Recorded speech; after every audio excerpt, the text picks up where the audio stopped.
आए दिन महाराज जी भगवत प्राप्ति जिनको हो चुकी है, ऐसा वो कहते हैं कि हमें आत्म साक्षात्कार हो चुका है, हमारी कुंडली जागरण हो गई है, हमें 2 बार ठाकुर जी ने दर्शन दे दिए, आते रहते हैं। ये प्रश्न उनके लिए पूछ रहे हैं कि उनके लिए क्या समाधान होना चाहिए, जैसे इसमें आपको महाराज जी।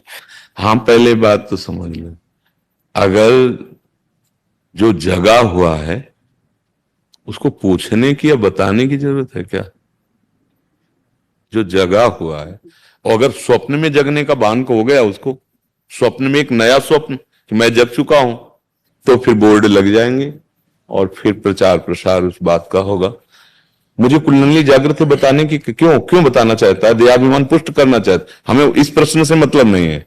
हम क्यों, वो क्यों बताना चाहता है मेरी कुंडली जागृत है? वो क्यों कहना चाहता है कि मुझे आत्मबोध हो गया है? वो क्यों कह रहा है मुझे भगवत साख? कोई उससे पूछ रहा है विनय पूर्वक? कोई उस पर आक्षेप कर रहा है?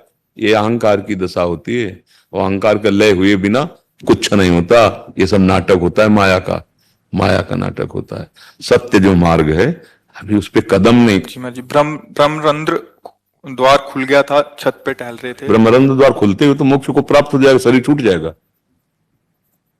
ब्रह्मरंध्र खुल गया, तुम जीवित बैठे हो, प्राण तो ब्रह्मरंध्र खुलते ही निकल जाएंगे ना। लय हो गया, अब क्या बचा? वो बोल रहा है कि मेरे ब्रह्मरंध्र खुल गए। कुंडलनी जागृत, अरे कुंडलनी आप खेल तमाशा समझते हो क्या? हमें एक हम गंगा के बहुत भ्रमण भी किए ना गंगा किनारे, तो एक जगह मिले तो कई लोग लिवा के उनको आए, नई अवस्था थी, वो आते ही ऐसे ऐसे खोपड़ी की और एकदम ऐसे ऐसे ऐसे ऐसे ऐसे ऐसे, वो जैसे प्रेत आ जाते ना, वो शांत बैठे थे। तो इसके बाद जब उन्होंने कहा कि आप डरे तो नहीं हो, उन्होंने कहा, तो हम चुप रहे। फिर भी बोले हमें कुंडलनी जागृत हुई है तो ये हमारे हो रहा है।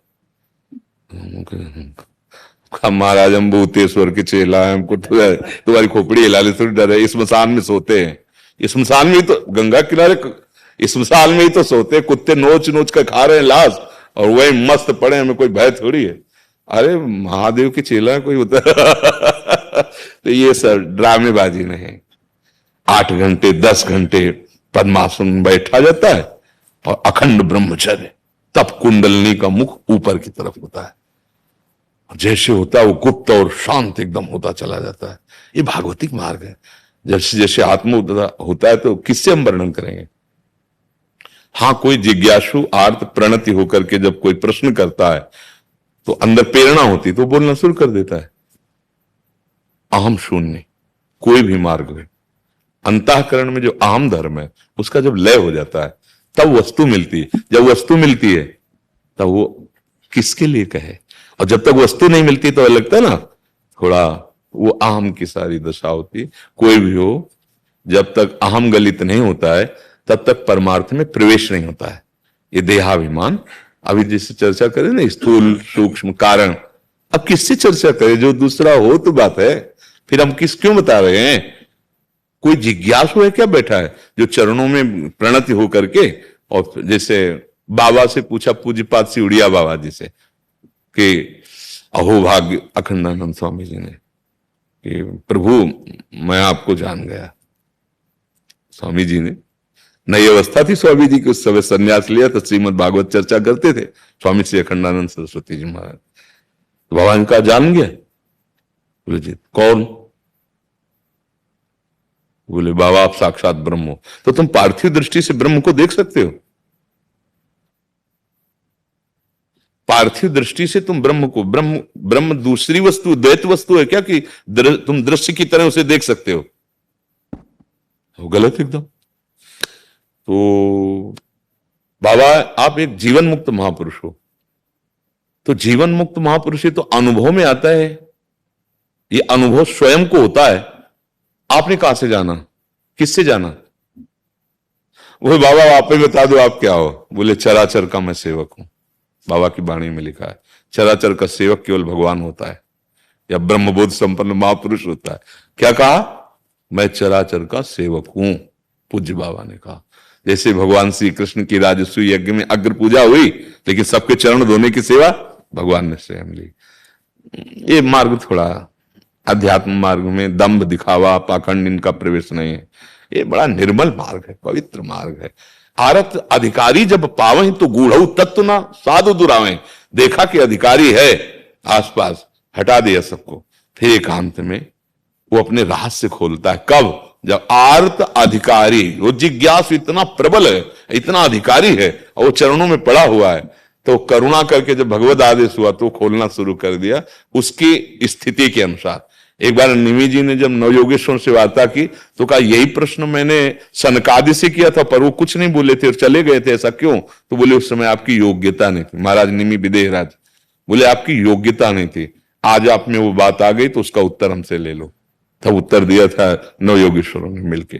तो ये भगवत ऐसे नहीं राधा कृष्ण मिल गए, हमें सियाराम मिल गए, अरे मिल जाएंगे तो तुम्हारा रोम रोम बताएगा, तुम्हारे नेत्र बताएंगे, तुम नहीं बोल पाओगे।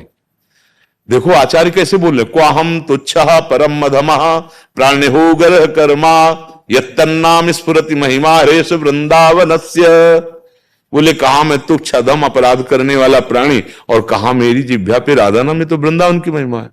विभीषण जी से मिल रहे हैं और विभीषण जी कह रहे हैं हनुमान जी को, या तो आप साक्षात हरि हैं और या फिर हरिदासों में सर्वश्रेष्ठ कोई है, क्योंकि मोरे हृदय प्रीति अति हुई कि तुम राम दीन अनुरागी आयो मोहि करन बढ़वा, कि तुम हरिदासन मां कोई मोरे हृदय प्रीति अति हुई। पक्का दो में आप एक, या तो स्वयं हरि हो और या हरि के प्रेम में डूबे हुए कोई सर्वश्रेष्ठ हरिदास हो।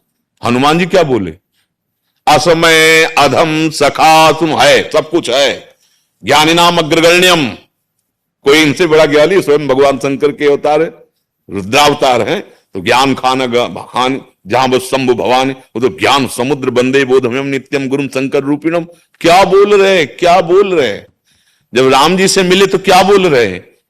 एक में मूढ़ मति, अपने को मूढ़ मति कह रहे, ज्ञानी नाम अग्रगण्यम, कुटिल हृदय अज्ञान, ज्ञानी नाम अग्रगण्यम कह रहे, कुटिल हृदय अज्ञान, पुण्य प्रभु मोहि बिसारे दीन बंधु भगवान। ये स्थिति प्रज्ञ महापुरुष, ये ज्ञान शिरोमणि, ये भगवत साक्षात्कार किए हुए महापुरुष की वाणी कह रहे हैं, असमय अधम सखा सुनो मोह पर रखवे, मुझ जैसे ऐसे अधम कि प्रात ले जो नाम हमारा, ते दिन ताहि न मिले आहारा, असमय अधम सखा सुनो।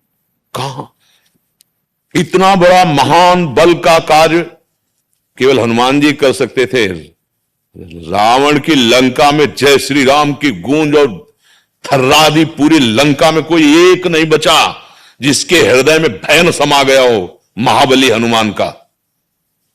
माता जानकी से कहा कि मैं अभी रावण सहित समस्त इनके महारथियों को बंदी बनाकर आपको पीठ में बैठा लगा, अभी मिला देता रघुनाथ जी से।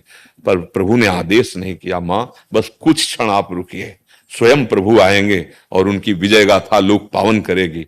हनुमान जी जब अपार बलशाली भगवान महादेव जी तो है, लेकिन वो कैसे कैसे सोचिए, जब राम जी के समीप आते हैं और राम जी उनको हाथ पकड़कर अपने समीप बैठाना चाहते हैं, क्योंकि राम काज करके आ रहे, तो ऐसे कर गही निकट बैठा, ऐसे तो शकील के चरणों में बैठ जाते। कहते हनुमान, रावण के द्वारा सुरक्षित लंका में प्रवेश पाना, समुद्र लांग जाना, वहां जाकर आग लगा देना और बड़े बड़े निशाचरों का वध। तो उन्होंने कहा कि प्रभु नहीं नहीं नहीं नहीं प्रभु नहीं, शाखा मृग के असिम अनुसाई, बस शाखा ते शाखा पर जाए। नाग सिंधु हाटकपुर जारा, निश्चर गण बद विपिन उजारा, सो तो प्रताप रघुराई, नाथ न कछु मोरी प्रभुताई। ये देखो ये भाषा निकल रही महापुरुष की, कह रहे मेरा बल बंदर का बल कितना डाल से डालता, ये समुद्र 400 योजन पार करके जा प्रभु, ये तो आपका प्रताप। लंका में जय श्री राम की गूंज विध्वंस मचा दिया, वहां मुझे राम प्रताप दिखाई दे रहा था, कहीं हनुमान नहीं थे प्रभु। हा बोला वचन विगत अभिमाना। बस हम संकेत में इतना कह रहे हैं कि वास्तविक की जितनी स्थितियां वर्णन की गई हमारे लिए ही की गई। अगर हम ईमानदारी से सच्चाई से चलें तो हम उस स्थिति को जरूर प्राप्त कर लेंगे, चाहे कुंडलनी जागर हो, चाहे आत्मबोध हो, चाहे प्रेम हो, हमारे लिए तो बनी ना स्थितियां। ये धोखे में काहे को रखो, ईमानदारी से अंदर बैठ के देखो।